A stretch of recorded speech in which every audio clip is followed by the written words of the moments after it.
Alrighty, today we are pruning our apple trees. Been at it since the morning.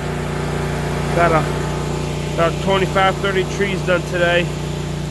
So I'm gonna go ahead and keep having at it. Give me just a second here before I get all geared up with my fancy gloves here. Cause it's about 32 degrees out here. It's kind of cold. That's alright. The job needs to get done, so it's gonna get done. This variety we are pruning today are called Johnathan. They are very susceptible to fire blight, a bacteria disease that comes in when it's really hot and humid in the summertime. When we go through around the tree first, we see any branches that are black. I'll show you real quick. This has been infected with fire blight. You go ahead and cut that out there. This is fire blight right there. See that blackness? Bacteria got into that canker and started eating away at the wood, and the branches is this doesn't have any dead branches, but that's just canker bacteria right there. That's canker blight. This is shepherd's crook right here. This is where the branches die off, where that bacteria is, for that fire blight.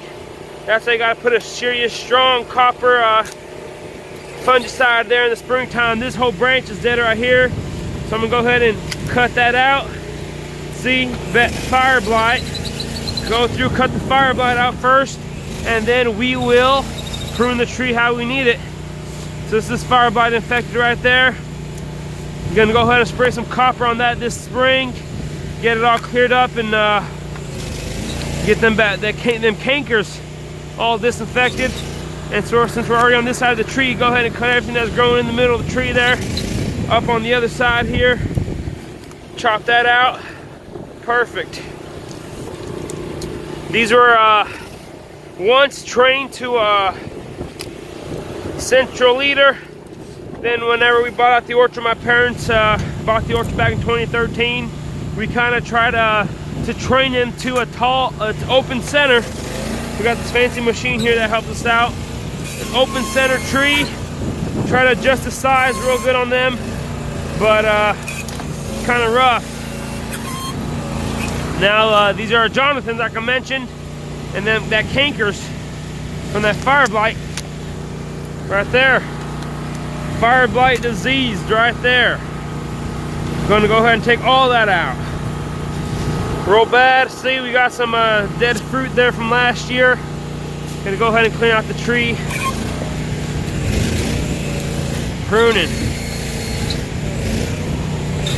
I'm gonna go ahead and cut off some of these smaller ones here in the center of the tree. Get that light in there to get that top quality fruit that we grow here on the farm. Top quality, that's all we want, is top quality fruit. Go ahead and chop that one off right there. This one from the bottom. And a lot of people ask me, so do you tip all your all the twigs or branches? And we learned in the past, good example here, this was tipped last year right there in that spot, and you can tell we got 1, 2, 3, 4, 5 little branches that have been growing, and we don't want that. So this year I'm trying this on the whole block here. As you can tell, I'm not tipping any of the branches to see how they're gonna do. So I'm sick and tired of cutting all these tiny ones. I'd rather cut one large branch than 5 small ones. So I'm gonna try that out, and we are going to get it done. Like I said, it takes a while due to that fire blight right here. Perfect example, that fire blight coming here, giving that shepherd's crook on the disease there. Cut that out. You want to get that out of the tree completely. Maybe trim this one out right here. That one has good light. Look around, clear some of these up. Tip that one for crop load.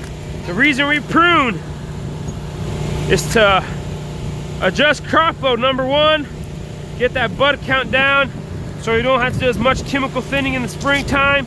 And reason number two, get the light inside the tree. This is all first year growth.